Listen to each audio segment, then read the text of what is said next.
কি বলেছে অঙ্কয়? কোনো বছরে কোনো টাকা 18.75% বার্ষিক সরল সুদে দ্বিগুণ হবে। এখানে যেহেতু বলেছে দ্বিগুণ হবে, সেহেতু এই ধরনের অঙ্কের ক্ষেত্রে আমরা কি বলবো, কি করব, প্রথম পার্সেন্ট আছে সেহেতু আমরা 100 লিখব, গুণ, যেহেতু বলেছে দ্বিগুণ সেহেতু আমরা 1 গুণ করব, যদি বলতো 3 গুণ তাহলে আমরা 2 গুণ করতাম, যদি বলতো 4 গুণ তাহলে আমরা 3 গুণ করতাম। যত গুণ বলবে তার থেকে 1 কমিয়ে সেটা আমরা গুণ করব এই ধরনের অঙ্কের ক্ষেত্রে। বাই এই ধরনের অঙ্কের ক্ষেত্রে যে একটাই সংখ্যা থাকবে সেটা আমরা নিচেই বসাবো, 18.75।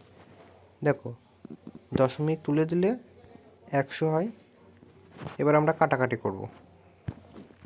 প্রথমে এটাকে 5 দিয়ে দেবো, 3 5 15, 5 7 35, 5 5 25, 20। আবার 5 দিয়ে দেবো, 5 7 35, 5 5 25, 4 5 20। এবার আমরা এটাকে 5 দিয়ে দেবো, 15, 100কে 2 20। আবার 5 দিয়ে দেবো, 3 5 15, 4 5 20, 16/3 হচ্ছে। 16/3, 16/3 মানে কত? 16কে সবসময় 3 দিয়ে ভাগ করব, 3 5 15, 1, তার মানে 5 পূর্ণ 1/3। যেহেতু 5 পূর্ণ 1/3, 1/3কে আমরা ইয়েতে করব, যদি অ্যান্সার যদি 5 পূর্ণ 1/3 থাকে এটাই উত্তর, আর যদি না থাকে 1/3কে আমরা মাসে করব। 12 দিয়ে গুণ 4, তার মানে 5 বছর 4 মাস। এটাই আমাদের সঠিক উত্তর।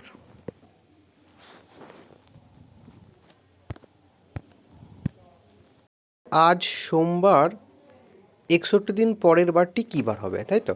এই ধরনের অঙ্কের ক্ষেত্রে আমরা কি করব, এই ধরনের অঙ্ক কিন্তু অনেকবার এক্সামে আসে। এখানে আমরা কি করব, 61কে সাধারণত 7 দিয়ে ভাগ করে নেব, 7 8 56, 5 অবশিষ্ট থাকছে। এখানে সবসময় অবশিষ্ট যেটা থাকছে সেটা দিয়েই কাজ হবে, যেটা ভাগ ফল সেটা দিয়ে কিন্তু কাজ হবে না। যেটা অবশিষ্ট থাকছে সেটা দিয়ে সাধারণত কাজ হবে। অবশিষ্ট থাকছে 5, তাহলে আজ সোমবার হলে 61 দিন পরের বারটি কী হবে? তাহলে সোমবারের সঙ্গে অবশিষ্ট যে বারটি হবে অর্থাৎ 5 যোগ করো, মঙ্গল, বুধ, বৃহস্পতি, শুক্র, শনি, তাহলে শনিবার হচ্ছে সঠিক উত্তর। শনিবার আমাদের সঠিক উত্তর হবে।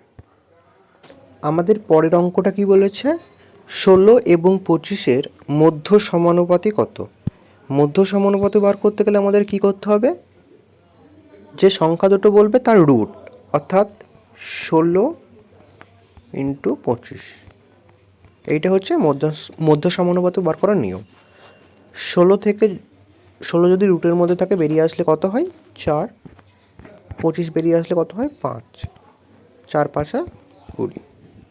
তাহলে সঠিক উত্তর আমাদের কত হচ্ছে? 20। পরবর্তী অঙ্কটা আমরা এবার দেখে নেব। কি বলেছে? পরপর 10% ও 20% ছাড়ে মোটের ওপর ছাড় বলেছে। পরপর 10% ও 20% ছাড় মোটের ওপর যে ছাড়ের সমতুল্য তা বার করতে বলেছে। তাহলে আমরা এটা কীভাবে বার করব? ছাড় বলেছে তাই তো, তাহলে 100 টাকা যদি আসল হয় তাহলে এর 10% ছাড় কত হবে? 90। ঠিক তেমনভাবেই 100% যদি আসল হয় তাহলে 20% তার যদি ছাড় হয় তাহলে কত হবে? 80। ঠিক তেমনভাবেই আমরা কি করব, 100 × 10% ছাড় বলেছে তাহলে আমরা লিখব 90/100, × 20% ছাড় বলেছে তাহলে আমরা লিখব 80/100। কাটাকাটি করব, 100 100 কেটে গেল, 0 একটা 0 কেটে গেল, এই 0 কেটে গেল, তাহলে উত্তর হচ্ছে 8 9 কত? 72। যেহেতু 72 বলেছে 100-র নিচে, 100-র চেয়ে 72 কত নিচে? তাহলে 100 - 72, 72 থেকে 100 বাদ দিলে হয় 28। তাহলে 28% আমাদের কি হবে? লাভ হবে না ক্ষতি হবে? যেহেতু 100-র নিচে বেরিয়েছে তাহলে আমাদের ক্ষতি হবে।